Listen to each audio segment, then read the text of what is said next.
Hello और haven का अंतर यथार्थ समझ।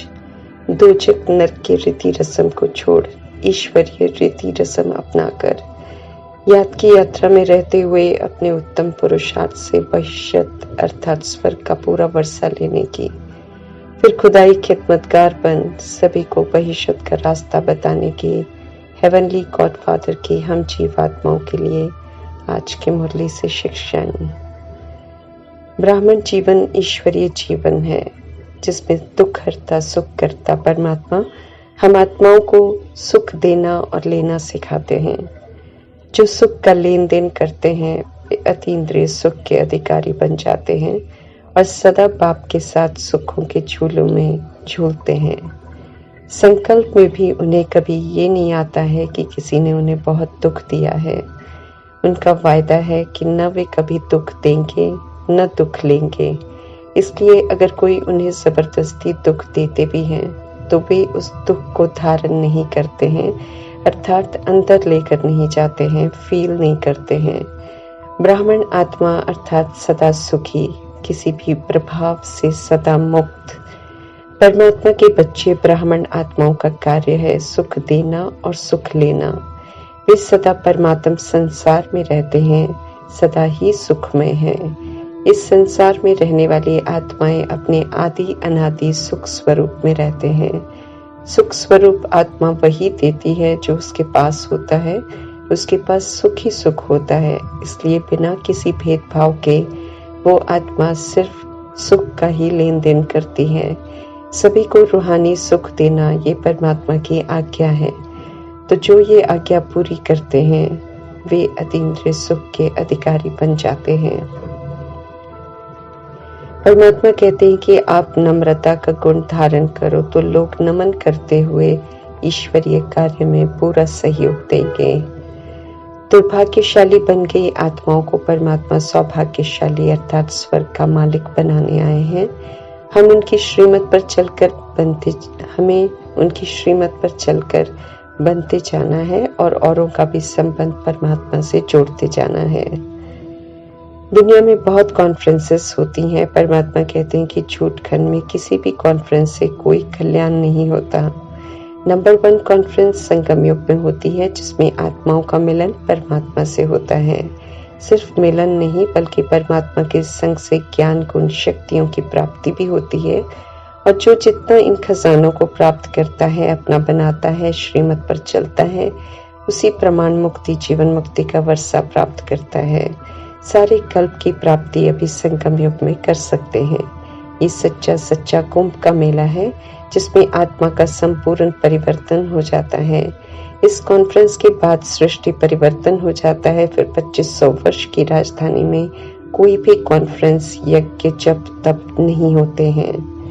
आधा कल्प हमने भक्ति और महिमा की है। सौभाग्य विधाता परमात्मा भक्ति और महिमा का फल ज्ञान अर्थात समझ के रूप में दे रहे हैं। भगत से अब हम भगवान के बच्चे बन गए हैं। श्रीमत पर चलकर हमें पुरुषार्थ करना है और परमात्मा से वर्षा लेना है। श्रीमत पर पूरा चलने वाले सौभाग्यशाली अर्थात सूर्यवंशी बनते हैं। जो पूरा श्रीमत पर नहीं चलते हैं वे भाग्यशाली अर्थात चंद्रवंशी बनते हैं। परमात्मा के बच्चे बनते हैं तो खुद को श्रेष्ठ बनाने का पुरुषार्थ करते हैं, साथ साथ औरों को भी संदेश देते हैं ताकि वे भी सौभाग्यशाली बने। इसलिए सौभाग्य विधाता का कर्तव्य भी निभाते हैं। 100% सौभाग्यशाली अर्थात सूर्यवंशी प्रिंस प्रिंसेस बनने का लक्ष्य रख हमें उसको पूरा करना है। परमात्मा नए विश्व के रचता है और नई दुनिया का मालिक बना रहे हैं, महाराजाओं का महाराजा बना रहे हैं। फिर से देवता धर्म अर्थात पवित्रता के धर्म की स्थापना कर रहे हैं। पवित्रता के धर्म में ताकत है। जब ये धर्म होता है तो दुनिया में सुख शांति होती है। दैहिक धर्मों में पवित्रता नहीं है इसलिए ताकत भी नहीं है, उनमें सुख शांति नहीं है। धर्म को नहीं जानते हैं इसलिए सब इस समय इररिलीजियस है और आपस में लड़ते झगड़ते हैं। कलयुग में रहते पुरुषार्थ कर हमें सतयुग में जाना है। जीवन बंध से हमें जीवन मुक्त बनना है। मन को परमात्मा में लगाकर मनमना भव होना है और मध्याजी भव सुख धाम के वर्षे को याद कर सुख का वर्षा लेना है। अब एक परमात्मा से योग लगाना है, उनसे ही मिलन मनाना है और हर हालत में उन्हें याद करना है। आत्मा समझ परमात्मा को याद करना, ये याद की यात्रा सिर्फ परमात्मा ही सिखाते हैं। आफतें अपने ही कर्मों का परिणाम है, इसलिए कृपा मांगने से, क्षमा मांगने से आफतें मिटेंगी नहीं, बल्कि श्रेष्ठ कर्म कर श्रीमत पर चलकर हमें खुद को विनाश के सेक से बचाना है। इंद्रियों के वश होकर जो कर्म हम करते हैं वो कर्म भोगपन सामने आता है, जो हमें भोगना पड़ता है। अभी परमात्मा हम आत्माओं को श्रीमत प्रमाण कर्म करने को कहते हैं, ताकि कर्मों का कोई भी उल्टा सीधा हिसाब न बने और हमारी कर्मातीत अवस्था बने। परमात्मा से कम्युनियन होता है तो समझ मिलती है कि हम आत्माएं हैं, अति सूक्ष्म हैं, लेकिन हम में ही अविनाशी पाठ नूंधा हुआ है। 84 जन्म लेने वाली आत्माएं 5000 वर्ष पहले सृष्टि रूपी ड्रामा में आई थी, फिर न वापस गई, न परमात्मा से कोई बातचीत हुई। संगम युग में स्वयं परमात्मा आकर अपने बच्चों को ढूंढते हैं, अपना बनाते हैं। आत्मा परमात्मा ड्रामा का सत्य बताते हैं और फिर से जीना सिखाते हैं। सिर पर जो 63 जन्मों का पापों का बोझ है, उसे याद से उतारने की समझ देते हैं। पापों को भस्म हम नहीं करेंगे तो शरीर धारण कर भोगनी पड़ेगी आत्मा को। आत्मा शरीर द्वारा दुख का अनुभव करती है। परमात्मा ही कृष्ण की विस्मृत आत्मा दादा लेखराज को शूद्र जीवन से अडॉप्ट करते हैं। पवित्रता की प्रतिज्ञा करवाकर पुराने जीवन से, पुरानी दुनिया से मरजीवा बनाते हैं। दादा लेखराज नाम कैंसिल कराकर ब्रह्मा रखते हैं और फिर उनके द्वारा नई सत्युगी की सृष्टि की रचना करते हैं। उनके द्वारा बाकियों को भी अडॉप्ट करते हैं, लायक बनाते हैं और फिर वर्षा देते हैं। याद पर विशेष ध्यान खिंचवाते हैं। याद से विकर्म विनाश होंगे, याद से अंतमति सोगति हो जाएगी, याद से निरोगी बन जाएंगे और याद से आयु बढ़ जाएगी। लक्ष्मी नारायण पुरुषार्थ की प्रारब्ध है। फिर से परमात्मा ऐसा पुरुषार्थ सिखा रहे हैं, तो सुंदर कुंभ के मेले का भरपूर आनंद लेते हुए उत्तम पुरुषार्थ करना है। जीवन मुक्त रहकर जीवन मुक्ति का वर्षा हमें लेना है।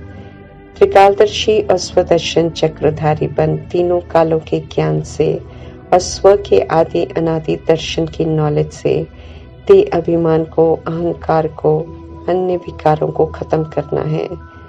त्रिकालदर्शी के ज्ञान से हिसाब किताब दुआओं से चुकतू कर फ्री होना है। इस फर्स्ट क्लास कॉन्फ्रेंस से समय का सदुपयोग होता है और आत्मा फर्स्ट क्लास बन जाती है और सर्व की सदगति हो जाती है। पतित आत्माओं की पतित पावन परमात्मा संघ कॉन्फ्रेंस चलती है संगम युग में। कल्याणकारी कॉन्फ्रेंस है ये। आत्माओं का परमात्मा के साथ सबसे उत्तम योग कहलाता है। सदगति दाता, जीवन मुक्ति दाता परमात्मा जो सत्य सुनाते हैं, जो विधि बताते हैं पावन बनने की, जो फाइनल ऑर्डिनेंस निकालते हैं, वो और कोई नहीं सुना सकता है। कायदे से पावन बन तैयार होने को कह रहे हैं परमात्मा। अगर कहना मानकर तैयार नहीं होंगे तो फिर कालों का काल बनकर लेकर जाएंगे। पावन भी सभी को बनना तो जरूर पड़ेगा, ये परमात्मा स्पष्ट कर रहे हैं। अपना कल्याण कर फिर हमें खुदाई खिदमतगार बनना है, अर्थात गॉडली सर्विस पर रहना है। जैसे ब्राह्मण से फरिश्ता, फरिश्ता से देवता बनकर प्रजापिता ब्रह्मा ने दिखाया, ऐसे ही हम आत्माओं का भी फरिश्ता बनने के लक्ष्य को पूरा करने की तरफ ध्यान खिंचवा रहे हैं परमात्मा। ज्यादा पुरुषार्थ करेंगे तो ऊंच मर्तबा प्राप्त करेंगे। हमें खुद का कल्याण करना है और फिर कल्याणकारी बनना भी है। ईश्वरीय सेवा पर निरंतर रहना है। ओम शांति।